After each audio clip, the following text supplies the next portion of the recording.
আল্লাহ যদি তোমাকে কোনো বিপদ স্পর্শ করায়, আল্লাহ যদি তোমারে কোনো বিপদে ফেলে দেয়, ওই বিপদ থেকে উদ্ধার করার তিনি ছাড়া আর কেউ নাই। জোরে বলেন ঠিক কিনা? তিনি যদি কোনো বিপদে ফেলেন, তিনি ছাড়া বিপদ থেকে উদ্ধার করার কেউ নাই। আর তিনি যদি তোমার প্রতি কোনো অনুগ্রহ করতে চান, ওই অনুগ্রহ ঠেকিয়ে দেওয়ার ক্ষমতাও কারো নাই। আল্লাহ যদি আপনার সফলতা দিতে চায়, পৃথিবীর কোন শক্তি ওই সফলতাকে থামাতে পারে? এজন্য আল্লাহ বললেন, খবরদার, চিন্তার আকীদা খালিস করে নাও। ওয়া ইয়ামসাসকাল্লাহু বিদুররিন ফালা কাশিফা লাহু ইল্লা হু। আল্লাহ বিপদে ফেললে বিপদ থেকে উদ্ধার করার কেউ থাকে না। আর আল্লাহ যদি তোমার প্রতি দয়া দেখাতে চান, অনুগ্রহ করতে চান, ওই অনুগ্রহকে প্রতিরোধ করার মতো ক্ষমতা কারো নাই। তিনি তার বান্দাদের মধ্য থেকে যাকে ইচ্ছা তাকে দেন, যত ইচ্ছা তত দেন। তিনি ক্ষমাশীল, তিনি মেহেরবান। সুবহানাল্লাহ। তিনি ক্ষমাশীল, তিনি মেহেরবান। তাহলে এই আয়াত থেকে আমরা বুঝতে পারলাম, আমরা যদি বিপদে পড়ি আমাদেরকে কেউ বাঁচাতে পারে না। আমার বাবা আমারে বাঁচাতে পারে? হ্যাঁ? আমার মা আমাকে বাঁচাতে পারে? আমার বন্ধু আমারে বাঁচাতে পারে? আমার দলের কর্মী আমাকে বাঁচাতে পারে? আমার পীর সাহেব আমারে বাঁচাতে পারে? আমার পটুয়াখালীর ভাইয়েরা খেয়াল রাখবেন, বাঁচাতে পারে এক মহান সত্তা, উদ্ধার করতে পারে এক মহান সত্তা। চিৎকার করে বলুন, তিনি কে? আবার আল্লাহ বললেন, আম্মাই ইউজিবুল মুত্তাররা ইযা দাআহু ওয়া ইয়াকশিফুস সুআ ওয়া ইয়াজআলুকুম খুলাফাআল আরদ আইলাহুম মা'আল্লাহ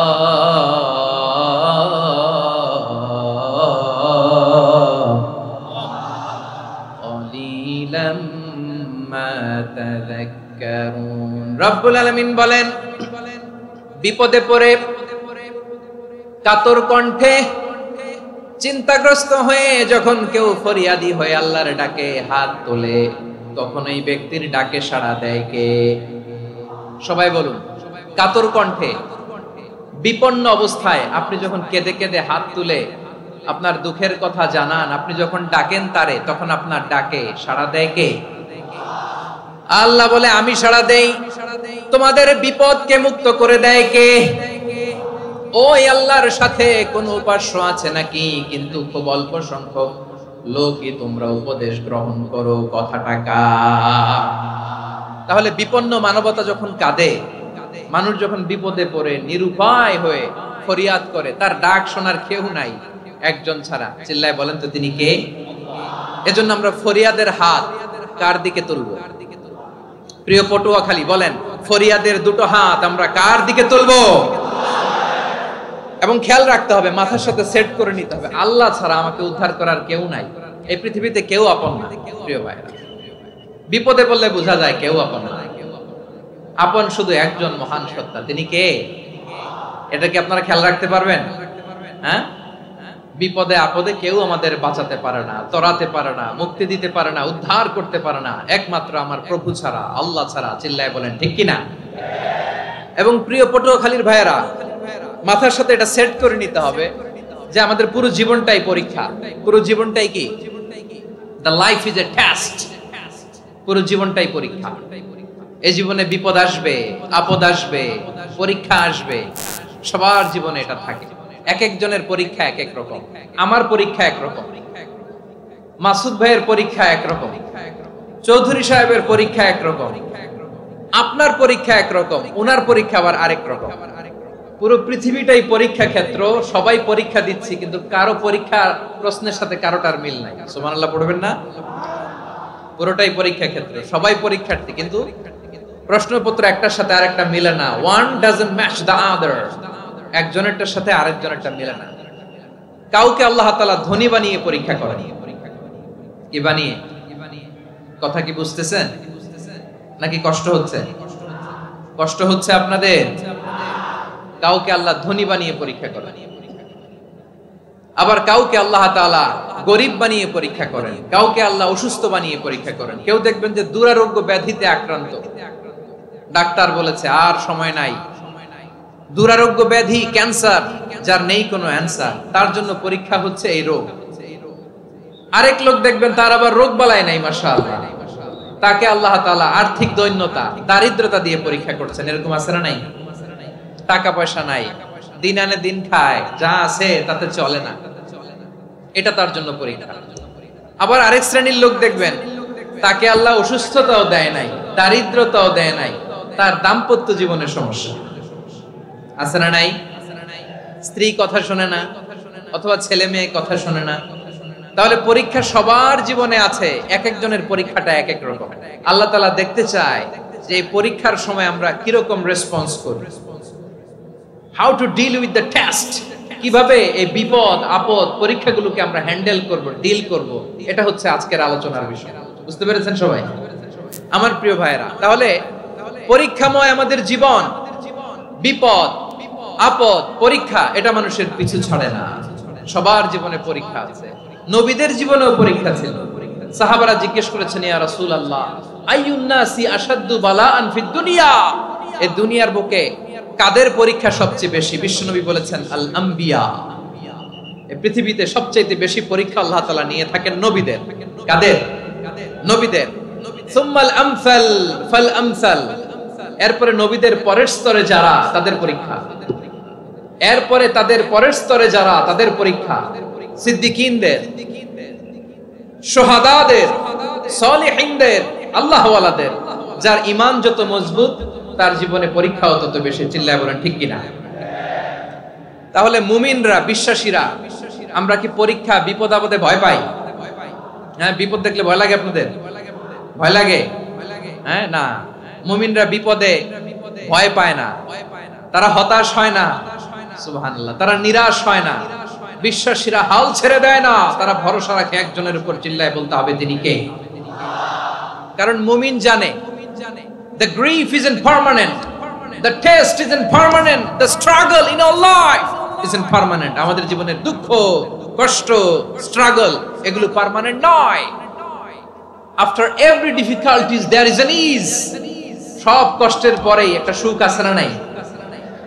রব্বুল আলামিন বলেন, ফা ইন্না মাআল উসরি ইউসরা, ইন্না মাআল উসরি ইউসরা, ভয় পেও না, চিন্তা করো না, কষ্টের সাথেই আমি রেখে দিয়েছি স্বস্তি। সুবহানাল্লাহ বলেন। মুমিন জীবনে বিপদ যত বেশি, কষ্ট যত বেশি, তার সামনে সফলতা তার চেয়েও বেশি। ঠিক কিনা বলেন? কারণ বিশ্বাসীরা জানে রাত্রি যত গভীর হয়, সুবহে সাদিকের সময় তত আগাতে থাকে। গর্ভবতী নারীর পেটের ব্যথা যত বাড়তে থাকে, ঘরে নতুন মেহমান আগমনের সময় ঘনাতে থাকে।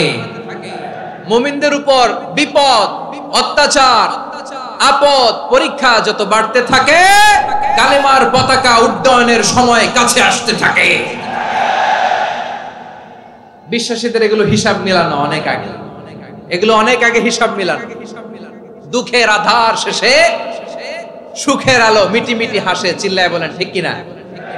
দুঃখের আধার শেষে আলোর প্রভাত হাসে, হতাশার কালো মেঘে যায় গো ভেসে, হতাশার কালো মেঘে যায় গো ভেসে। দুঃখের আধার শেষে আলোর প্রভাত হাসে, হতাশার কালো মেঘে যায় গো ভেসে, হতাশার কালো মেঘে যায় গো ভেসে। কোরআনের পাতায় পাতায় দেখো, ঈমানের পথ ঢাকা ব্যথার কাটায়।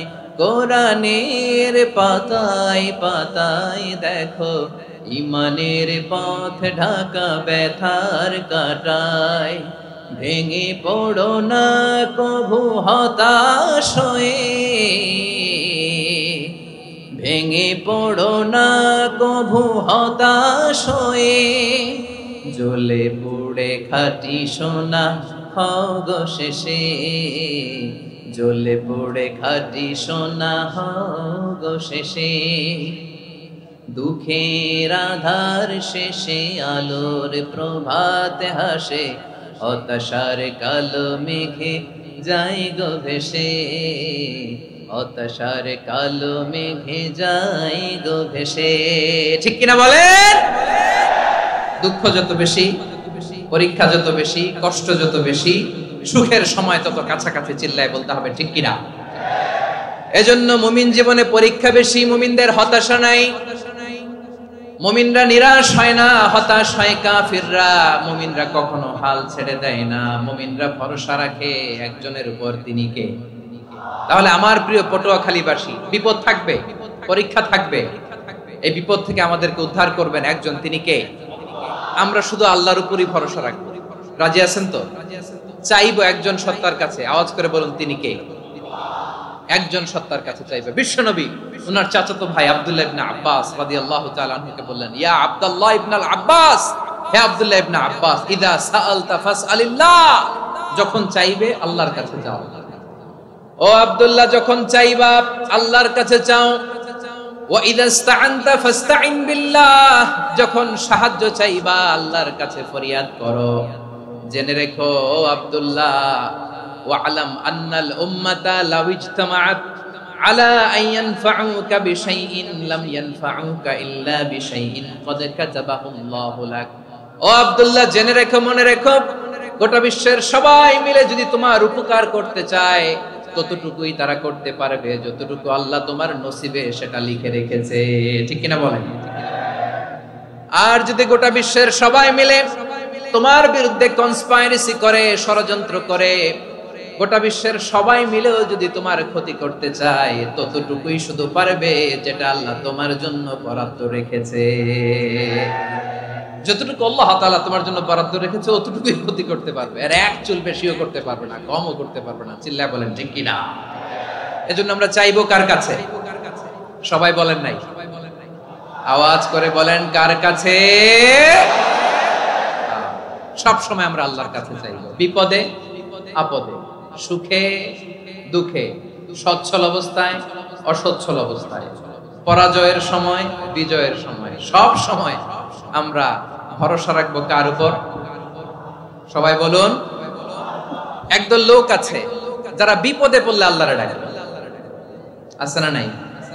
পটুয়াখালীতে মাশাআল্লাহ নাই, বিপদ আসলে আল্লাহরে ডাকে, বিপদ নাই আল্লাহও নাই। বিপদে পড়লে নামাজ পড়ে, বিপদও নাই নামাজও নাই। বিপদে পড়লে জিকির করে, বিপদ যখন চলে যায় ওদের জিকিরও বন্ধ হয়ে যায়। এরকম আছে না নাই? কিছু লোক দেখবেন পরীক্ষা আসলে নামাজ পড়ে, আছে আছে, জেনজি আওয়াজ করো, এরকম আছে? এই কমন পড়ে গেছে, কমন পড়ছে। দেখবেন পরীক্ষার সময় নামাজ পড়ে, পরীক্ষাও নাই নামাজও আছে। এরকম কিছু লোক আছে অসুস্থ হলে আল্লাহরে বড্ড ভালোবাসে, আল্লাহরে খুব ডাকে। অসুস্থ হইলে অসুস্থতাও নাই, আল্লাহ স্মরণও নাই। দেখবেন কিছু লোক নির্বাচন আসলে খুব আল্লাহওয়ালা হয়ে যায়, তখন দেখবেন মাথার মধ্যে হেজাব লাগায়, পাঞ্জাবি লাগায়, আল্লাহওয়ালা হয়ে যায়। নির্বাচনও নাই, এরপরে আল্লাহর কথাও নাই, আছে না নাই? না, এরকম হওয়া যাবে না। সব সময় আমরা আল্লাহরে ডাকবো, বিপদে আপদে সব সময় ভরসা রাখবো আমরা একজনের উপর। আওয়াজ করে বলেন, তিনি কে? এ কথাই আল্লাহ তাআলা আমাদের চোখে আঙ্গুল দিয়ে জানিয়ে দিলেন, ফাইদা রাকিবু ফিল ফুলকি দা'আবুল্লাহা মুখলিসিনা লাহুদ্দিন ফালাম্মা নাজ্জাহুম ইলাল বাররি ইযা হুম ইউশরিকুন। আল্লাহ বলে, একদল লোক আছে তারা যখন নৌযানে চড়ে, জলযানে চড়ে, সাগরের মধ্যে যখন জাহাজে চড়ে, লঞ্চে চড়ে, তারা যখন তুফানের সম্মুখীন হয় তখন তারা আল্লাহরে বড্ড বেশি ডাকে, একান্ত ভাবে ডাকে, বিশুদ্ধ চিত্তে ডাকে। আবার তুফান থেকে তাদেরকে সেফ জোনে নিয়ে, নিরাপদ জোনে নিয়ে যখন বন্দরে আমি আল্লাহ তাদেরকে বেরিয়ে দেই, ওই লোকগুলো আবার আমি আল্লাহর সাথে শিরিক করে। এরকম আছে না নাই? জাহাজে উঠছে, সাগরের মাঝখানে তুফান, ওই সময় দেখবেন আল্লাহ কারে কয়। এই কথা তো আপনাদেরকে বোঝানো সহজ, আপনারা তো নদীর দেশের মানুষ। লঞ্চে চড়েন নাই কারা কারা? দেখি, লঞ্চে চড়ছেন? হ্যাঁ, লঞ্চে চড়ে নাই এরকম একজনও নাই এখানে। আচ্ছা, লঞ্চে উঠছেন কে কে? দেখি। মাশাআল্লাহ মাশাআল্লাহ মাশাআল্লাহ, ঠিক আছে, আপনাদের বোঝানো সহজ। আচ্ছা, লঞ্চে উঠে তুফানের সম্মুখীন হয়েছেন, জলোচ্ছ্বাস, সবাই মাশাআল্লাহ। তো এই ওয়াজ তো আপনাদের মুখস্থ, ঠিক কিনা বলেন? আমার বলার দরকার নাই, বলেন। মাঝ নদী, তুফান, জলোচ্ছ্বাস, জলের মধ্যে উচ্ছ্বাস, ঢেউ, টর্নেডো, সাইক্লোন, মেঘের ঘনঘটা, পরিবেশ ঘুটঘুটে অন্ধকার, লঞ্চ একবার এদিকে আরেকবার ওইদিকে, ভিতরে কি অবস্থা হয় বলেন তো? হ্যাঁ, তখন মুসলিম আল্লাহর ডাকে, হিন্দু আল্লাহর ডাকে, ঠিক কিনা বলেন? আস্তিক আল্লাহর ডাকে, নাস্তিক আল্লাহর ডাকে, ঠিক কিনা? লঞ্চের ভেতর, স্টিমারের ভেতর কান্নারে রোল পড়ে যায়, চিৎকারের রোল পড়ে যায়, সবার মুখ দিয়ে শুধু একটা আওয়াজ, লা ইলাহা লা ইলাহা লা ইলাহা সুবহানাল্লাহ আলহামদুলিল্লাহ লা ইলাহা। আল্লাহ নামের জিকির করবে যারা, আল্লাহর কাছে প্রিয় তারা, আল্লাহর কাছে প্রিয় যারা, জান্নাতে প্রবেশ করবে তারা, জোরে লা ইলাহা লা ইলাহা ইল্লাল্লাহ।